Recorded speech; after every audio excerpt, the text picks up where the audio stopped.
What is it that most of us are seeking? What is it that each one of us truly wants? Especially in this restless world, where everyone is striving to find some form of peace, some measure of happiness, or a refuge, it is surely important to discover what we are actually searching for, isn't it? Most of us are likely seeking happiness or peace. In a world ridden with turmoil, wars, contention, and strife, we desire a refuge where peace might exist. That is what many of us long for.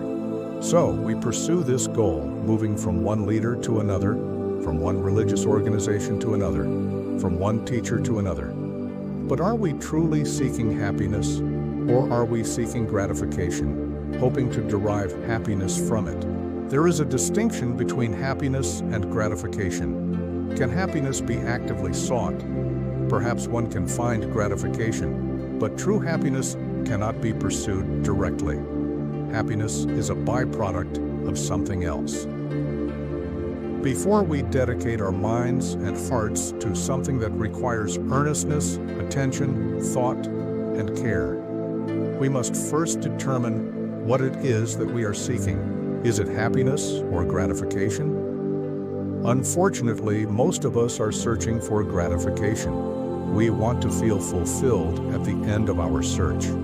After all, if one seeks peace, it can be easily found by blindly devoting oneself to a cause or idea and taking shelter there. But surely such isolation in an enclosing idea does not resolve the problem. Isolation is not a release from conflict. We must therefore ask ourselves inwardly as well as outwardly, what is it that we truly want?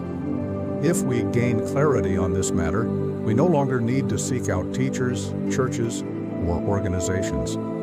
The real challenge lies in being clear with ourselves about our intentions. Can we achieve that clarity? And does clarity come through searching, through seeking answers from others, whether they be the highest teacher or the local preacher? Do we need someone else to help us understand what we seek? Yet this is precisely what we do. We read countless books, attend numerous meetings, join organizations, all in an effort to resolve the conflict and misery in our lives. If we don't engage in such searching, we convince ourselves we've already found the answer. A particular organization, teacher, or book that seems to satisfy our needs. And so we remain fixed, crystallized, enclosed. In the midst of all this confusion, aren't we all searching for something permanent, something lasting that we call truth, God, or reality? The name doesn't matter. Words are not the thing itself. Let us not be trapped by words. Instead, let us recognize that most of us are seeking something to hold on to: assurance, hope, lasting enthusiasm, or certainty, because deep down we feel uncertain. We know many facts, and we have absorbed what books and teachers tell us, but we lack direct experience. What is this permanence we are seeking? Are we not looking for lasting happiness, gratification, or certainty? If we strip away the words and face the truth, what we truly desire is permanent pleasure and gratification, something that doesn't fade with time. We experiment with various forms of gratification, but they inevitably fade. Now, we hope to find permanent gratification in God or ultimate reality. This, perhaps crudely stated, is what we truly seek. We want pleasure that endures, knowledge, experience, or gratification that never diminishes. Is there such a thing as permanent gratification? Is there something that truly endures? If we are searching for permanent gratification, whether we call it God, truth, or another name, we must understand what it is we seek. And equally, we must understand the seeker, the one who searches. Perhaps there is no such thing as permanent security or happiness. Truth may be something entirely different, something beyond what we can see, conceive, or formulate. And this realization might change everything. Therefore, before we seek something permanent, is it not obviously necessary to understand the seeker? Is the seeker different from the thing he seeks? When you say, "I am seeking happiness," is the seeker different from the object of his search? Is the thinker different from the thought? Are they not a joint phenomenon, rather than separate processes? Therefore, it is essential, is it not, to understand the seeker before you try to find out what it is he is seeking. So, we have to come to the point when we ask ourselves, really earnestly and profoundly, if peace, happiness, reality, God, or what you will, can be given to us by someone else. Can this incessant search, this longing, give us that extraordinary sense of reality, that creative being, which comes when we really understand ourselves? Does self-knowledge come through search, through following someone else, through belonging to any particular organization, through reading books, and so on? After all, that is the main issue, is it not? That so long as I do not understand myself, I have no basis for thought, and all my search will be in vain. I can escape into illusions. I can run away from contention, strife, struggle. I can worship another. I can look for my salvation through somebody else.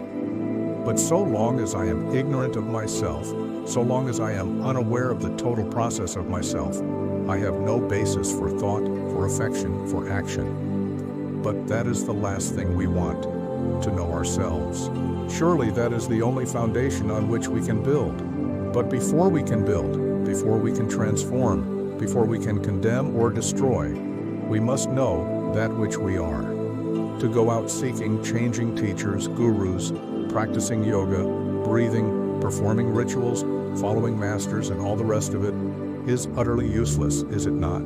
It has no meaning, even though the very people whom we follow may say, "Study yourself," because what we are, the world is. If we are petty, jealous, vain, greedy, that is what we create about us. That is the society in which we live. It seems to me that before we set out on a journey to find reality, to find God, before we can act, before we can have any relationship with another, which is society, it is essential that we begin to understand ourselves first.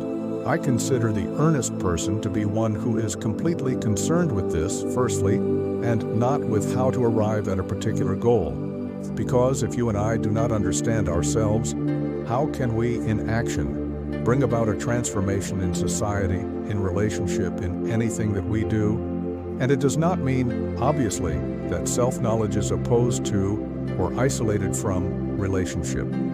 It does not mean, obviously, emphasis on the individual, the me, as opposed to the mass, as opposed to another.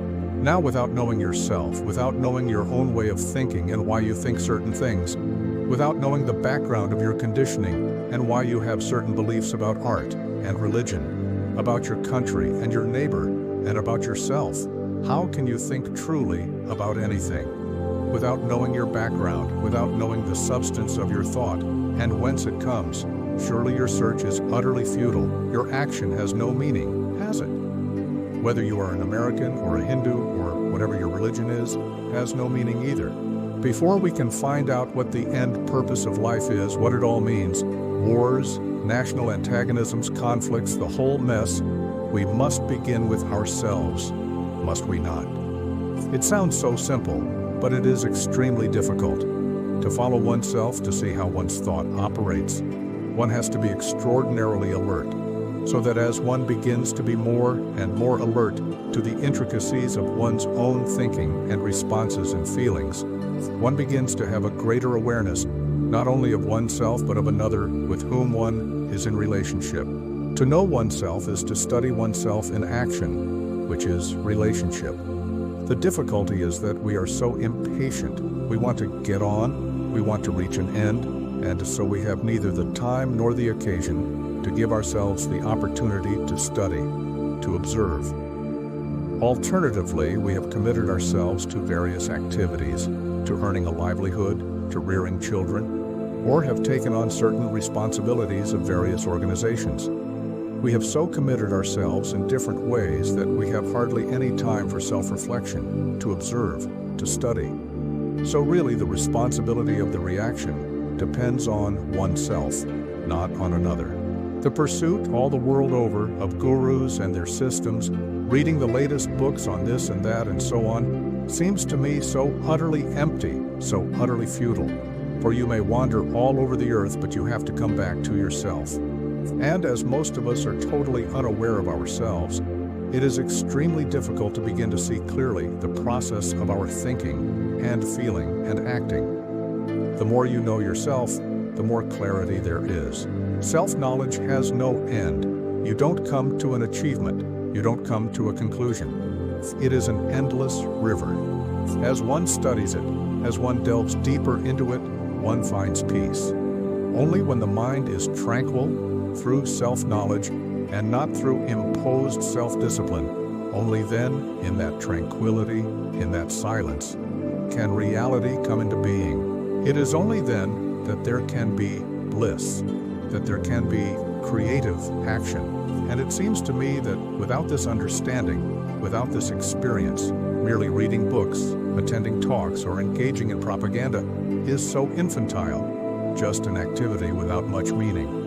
Whereas if one is able to understand oneself and thereby bring about that creative happiness, that experience of something beyond the mind, then perhaps there can be a transformation in our immediate relationships and consequently in the world in which we live.